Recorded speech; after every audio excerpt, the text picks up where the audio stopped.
working in the national liberation movements in Africa with an online movement, PLO and all, there was, they were trying to establish sovereign states.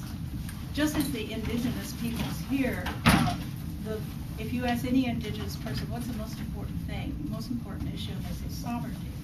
And that means establishing their own autonomous government. They would prefer to be independent from the United States. And they build, that is exactly what they built. So I had to start questioning my theoretical relationship with the state as such, what kind of state, and where the state, and this really came up, of course, in the Sandinista Revolution. I worked with the American Indian Movement locally and the International Indian Treaty Council internationally, and then some of us set up another organization, Indigenous World Association.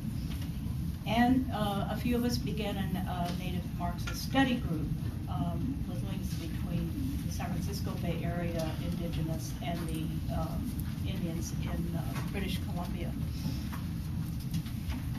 This work, along with a decade of non-intervention work in Central America, took me far away from anarchism. In fact, I got very annoyed with anarchists in San Francisco where I lived, because they just condemned the Sandinistas outright while the Reagan administration was trying to overthrow. And I felt that was extremely inappropriate to come and disrupt my and other presentations about what was going on down there because we were supporting a state, Sandinistas. In particular, the U.S. and European anarchist hostility toward the Sandinistas alienated me tremendously, and it seemed to me inherently pro-imperialist coming out of the United States. Maybe, if Indonesian anarchists had been doing it, that would be something else, but we live in, imperialist center. Well, I'll end with two quotes from Samir Amin. I still like Samir Amin, still really admire his work and how he continues on. He must be in his 80s now, huh? And the World Social Forum and actually hosting it in Dakar next year. Both of these are from his 1980 book, Class and Nation, which I highly recommend. It says, "It is of little matter under which ideological flag the masses rebel. This in large measure is a function of circumstantial and subjective conditions. What is more important is the fact that they are rebelling against the expansion of capital." And the other is the systematic underestimation, when it is not pure and simple omission, of the imperialist dimensions of capitalism is rendering the workers and socialist movements all over the world impotent. Thank you. So, for those of you who came in late, we have adopted something that might be called Michael Albert's method of having a conversation, which means the previous panel did it. Each of us is going to speak for 20 minutes, and we are still waiting for Andrew Curley, who is supposed to come, hopefully soon. Trying to park. Despite the marathon. And then we are going to have 2 minutes of maybe interaction with what Roxanne and each of us just said. So should you want to ask something, Roxanne, and you can take that to respond. You get 2 minutes. Ask me a question. I thought it was any of us. Sorry. Each of you. Well, I can ask you a question. You ask me. I just sorry. Do you want me to? I don't Interesting.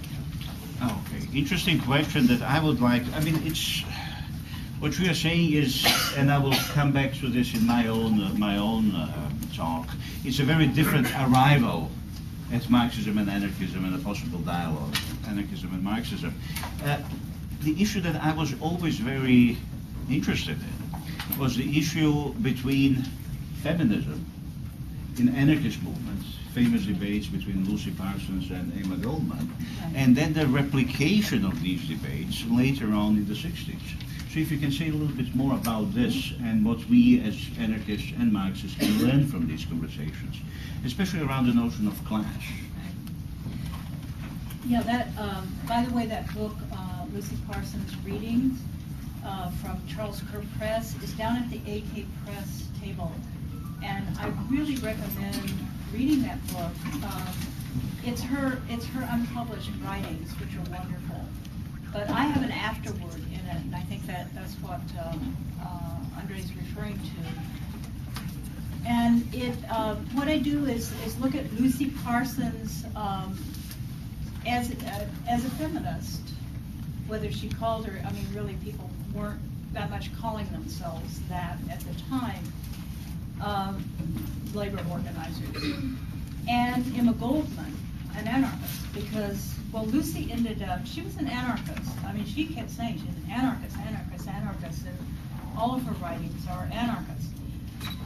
She defined anarchism in the labor movement in many ways, in Chicago anyway. But then when the movement all died down, and she lived on until 1952, I think. And during the 30s of the Depression, organizing workers and all, she joined the Communist Party. Emma Goldman, I was looking at both of them and their different views toward women, because Lucy's views were ones that I didn't like back in the 60s as my early days as a feminist, which was that women work, and she spent her life organizing women in the sewing trades. So she organized women. She wasn't just a speaker or a conference goer. She was an organizer. And she herself worked as a seamstress her entire life. She lived very, very poor. You know her as the widow of Albert Parsons, one of the martyrs of Haymarket, who was hung, as an anarchist. And Lucy also was African American and married to a white man, and they were in Waco, Texas. And she may have been, her past was a little murky, but she used to say she was Spanish. She may have been, partly Mexican, but she had African roots. She may have been born into slavery. The man she was living with before she met Albert was just freed from slavery. But they married. They had to leave because still it was not okay for interracial marriage, and moved to Chicago. But she was a working woman, and Emma, whom we admire so much, is being joyful and anarchist and culturally, introducing cultural beauty into the movement, was very critical of Lucy Parsons, and thought that she gave, her view gave anarchism a bad name. And so I was thinking, class makes so much difference, because Lucy was a worker from the day she was born till the day she died, and organized workers. Emma, when she was young and came as an immigrant, worked and organized as she worked. But once she was deported, she was pretty much a figure,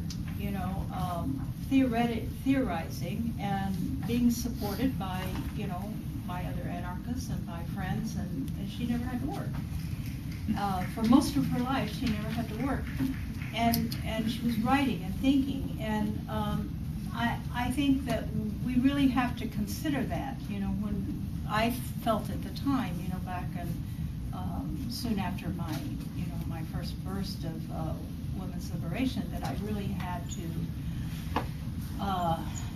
had to remember this class difference, that once you have this freedom, and the fact that I didn't become a feminist until I got out of the working class into being a student, and then a professor.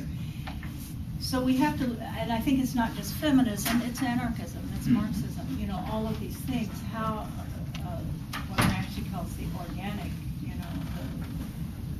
those things grow organically, and they may not be expressed in the same way. So yeah, I always come back to class as the, if we leave that out, like intersectionalism, I bring that up as a present day thing. Race, class, and gender. This is like, it's become, a rhetoric that everyone seems to agree with. And I think it's completely wrong. Because race, class, and gender are totally different things. Do you want, it's like be tolerant of the working class. Don't put them down. It comes in sort of attitudinal things. We don't want the working class to persist as the working class. We want them to be empowered, and control the whole society.